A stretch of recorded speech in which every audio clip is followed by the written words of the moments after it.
Heartstopper is a delightfully joyous and sincere teen romance story on Netflix, an adaptation of Alice Oseman's similarly delightful graphic novels, which follows a group of British school kids as they navigate romance, social pressures, bigotry, complicated new emotions, and their own personal flaws. Despite an illustrated, augmented reality-style visual aesthetic, Heartstopper feels real. Speaking as someone who fairly recently spent my teenage years in the British school system, it was honestly kind of jarring just how familiar this show's settings, characters, and journeys felt, even if my own experience was a lot more heterosexual. But I don't really know why I'm even bothering to introduce it. Doubtless you've all heard of it already, and you've probably all watched it too. So yeah, it's a glowing beacon of queer hope in an increasingly depressing cultural landscape. But it's also more than that in a lot of ways.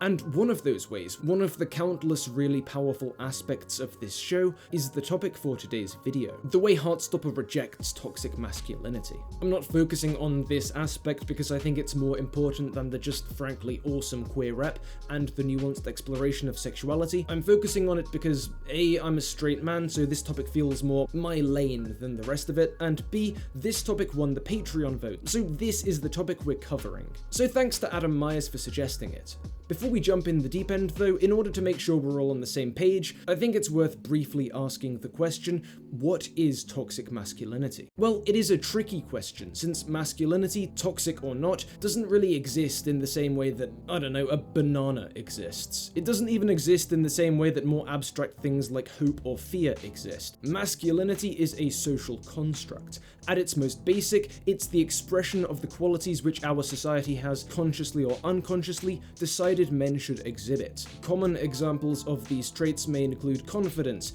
being physically strong, being a provider, or being in control of one's emotions. Broadly then, the term toxic masculinity refers to any one of these ingrained, expected, masculine qualities which are harmful, either to the man himself or to others, and the society at large, as well as the actions men take which reflect these harmful ideas. We might think of the way negative emotions and internal struggles are too often repressed by men who worry that revealing them would mark them as weak, specimens of inferior masculinity. We might think of this expectation itself, that men should be tough, hard. We might think of the inaccurate or hurtful assumptions modern masculine culture tends to have about homosexuality, assumptions about what it means to be gay, and we might also think of the bullying, slurs, and abuse which sadly are often the result of these. But the great thing about Heartstopper is just how healthy this show is. To be clear, we see more than a little toxic masculinity throughout these first 8 episodes, from homophobia to the way certain characters default to violence, instead of examining and working through their feelings, and maybe even Charlie's refusal to open up, and the way he damages himself by bottling up his emotion. But without ever seeming preachy, without it ever being obvious, the show always manages to frame these behaviors as the mistakes they are, and always manages to privilege emotional honesty and men working to better themselves. For instance, Refinery29 has an article on the way Tao and Charlie's friendship goes above and beyond the limiting assumptions held by too many on how intimate male platonic relationships can be. The crucial thing is, this isn't utopian. It's not that these characters aren't flawed, aren't laboring to some degree under the unspoken weight of this latent masculine code of conduct. Tao's too possessive of Charlie to begin with, and Charlie inadvertently allows the social pressures Nick's feeling to get in the way of his own relationships. But Heartstopper doesn't wallow in these imperfections. It lets these characters grow and establish their own healthy masculine identities by the end of the season, in ways which feel genuine, optimistic. Toxic masculinity is present here, but unfailingly, it is framed as something to be avoided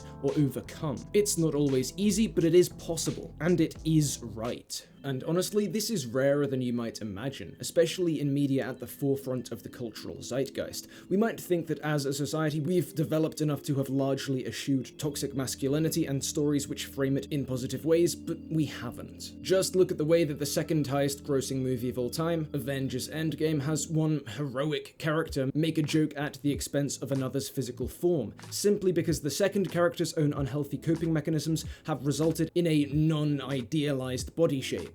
You're in no condition. What do you think is coursing through my veins right now? Cheese whiz?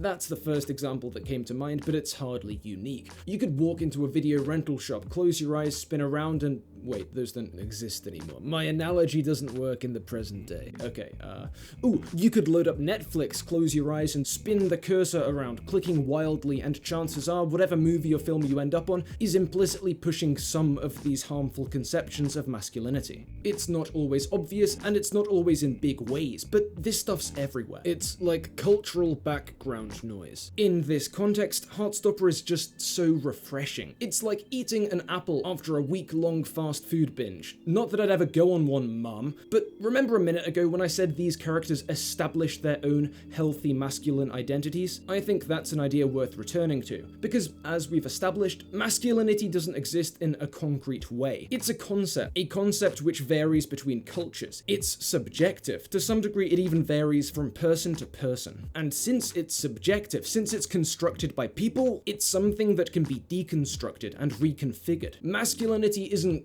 real, objectively, externally real. And one impact of this is that every one of us gets to choose what it means for us. This isn't to discount the impact of broader society-wide ideas and stereotypes of masculinity, it's just to say that they aren't absolute. And there's nothing stopping people from fashioning for themselves a positive, healthy version of masculinity. That's not something I'm particularly interested in myself. I don't really think about masculinity. It's not a concept that I find any real meaning in personally. And I tend to be wary of trying to imbue socially constructed categories like this with any transcendent meaning, but I don't want to talk about me. I want to talk about Kit Connor, the guy who plays Nick Nelson, because he had this to say about masculinity on the Rain with Josh Smith podcast. Like I was saying, one of those expectations that is had about Nick is that he is this sort of stereotypically masculine, testosterone-fueled rugby player.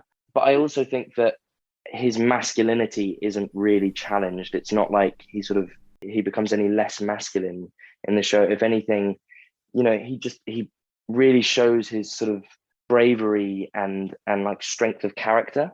Generally, what I would associate with sort of masculinity is like strength of character, and I think the sort of bravery and that kind of sense of perseverance. And I think that Nick throughout the show becomes more sure of himself and sure of who he is and comfortable with himself, accepting who he is and loving who he is and showing the world who he is. I mean, I think that's about as strong and brave as you can be. The rest of that interview should be linked below if you're curious, but I want to pick up on Kit's idea of positive masculinity. Because while Kit didn't write the show himself or anything, he did inhabit this character, share his journey, and bring him to life. So I think his take here is important to consider. Let's look at Nick's character in particular, and how he carves out this new non-toxic masculinity Kit speaks of. Nick starts off as a character who seems to fit fairly cleanly into the contours of stereotypical masculinity. He's a big sports star, playing rugby, which for my American viewers is seen as a sport for tough men. And he's popular, especially with the ladies. He's seemingly content existing in his circle of friends, a group who behave largely according to these common stereotypes and assumptions of what masculinity means, especially its toxic side. We see this in characters like Ben and Harry, both of whom are initially in Nick's circle, and both of whom exhibit toxic behavior, and who seem committed to imitating, play-acting this socially dominant conception of masculinity. We later find out that Nick isn't comfortable with this culture, but that he can't really see a route out of it or a way to change it. Over the course of a season, though, this shifts. He becomes more and more aware that these covert expectations society has for what men should be and how men should act are often just dumb and made up. And he starts to recognize the ways these ideas influence the actions of his so-called friends. Harry's homophobia, Ben's general the worstness. From the very first episode, Nick had always personally acted in better, healthier ways, like his really refreshing sense of emotional honesty. But to me, one of the most interesting dimensions of his arc is the way these initially personal values and habits shift from internal qualities to externalized ones. By the end of the season, he's not just being his emotionally honest self in secret, he's being himself publicly, even when this means leaving behind the people he once called friends when it becomes clear they're still stuck in toxic ways. And largely, this journey is facilitated by his bond and relationship with Charlie. It's through Charlie that Nick sees that other ways of being, other valid configurations of masculinity are possible, that to be a man doesn't necessarily mean playing the role society has tried to give you, and it's not not that Nick's just trading out one external conception of masculinity for another, it's that he's realised he can live his own. Just think about what his mum says after Charlie's been round. He's very different to your other friends, isn't he? You seem much more yourself around him. Do I? You do. When Kit talks about the bravery at the heart of Nick and Nick's masculinity, he isn't talking about the stereotypical idea of masculine bravery we're fed elsewhere. It's not being brave enough to take up arms and fight. It's not being brave enough to, I don't know, sacrifice himself to protect others. No, it's the bravery to exist authentically, to openly live his truth, to resist the controlling pressures of society's stereotypes and assumptions. By showing this journey, and by showing that harmful ideas about how men should behave aren't absolute and can be successfully challenged, Heartstopper can be read as a text which reconfigures masculinity into a positive thing, an aspirational thing, a healthy thing. And I don't know about you, but I think that's pretty cool. Heartstopper isn't always a perfect show. The writing can be a little blunt, and at times the editing feels kinda messy, but none of that really matters, because it always feels real. And that's equally true whether we're talking about the depiction of British school life or the nuanced representations of queer life and this multifaceted masculinity. Because no matter what pop culture and mass media often try to tell us, men don't have to be tough and stoic. Being violent and confrontational doesn't make you more of a man. Being straight or cis doesn't make you more of a man. Acting according to these stereotypes in ways harmful to yourself or to society doesn't make you more of a man. If there is any meaning whatsoever to the idea of masculinity, it's a meaning we create ourselves, knowingly or otherwise. And like Kit Connor says, like Nick, Charlie, Tao, and everyone else shows, this meaning can be positive. So being kind can be masculine, being accepting can be masculine, being yourself, building deep and honest emotional connections to others, regardless of their gender or sexuality, that's what we should all be doing. And if society's ingrained conceptions and stereotypes of masculinity don't match up, then so what? We'll build new ones, positive ones, through our individual actions and through good, honest, healthy media like Heartstopper. So that's the video, and I hope you guys liked it, especially my patrons who generated and selected this topic. As always, if you want to help decide what the next community video focuses on, scroll your way on down to the description, and hey, maybe check out my Patreon. I've also linked some other largely queer readings of Heartstopper down there too. Some you may have seen, some you may not have, because that's obviously a massive element of this show which I've not really engaged with here too much. But I'd love to know what you thought of my video, or just the show in general, so feel free to share your thoughts below, and you can like or dislike this video as you see fit. But thanks for watching, and thanks to all my Patreon supporters on screen now, especially Kevin Douglas, Ian Fifield, and Thrawn7.